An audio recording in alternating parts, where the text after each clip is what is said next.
what advice do you have for aspiring or early stage entrepreneurs? My advice to early stage entrepreneurs, just stay at it. Don't give up. I know it sounds very cliche, but you'll be surprised how many people actually do give up because it's hard and you have to really believe in what you're doing. And they say with entrepreneurship, they call it like you have to, it's walking the path of uncertainty.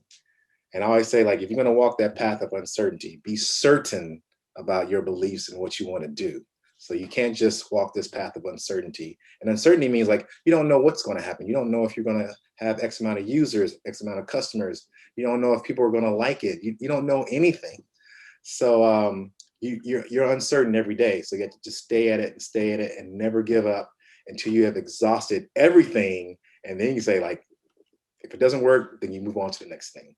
So I'll just say, just don't give up. Thank you. Thank you so much. I appreciate it.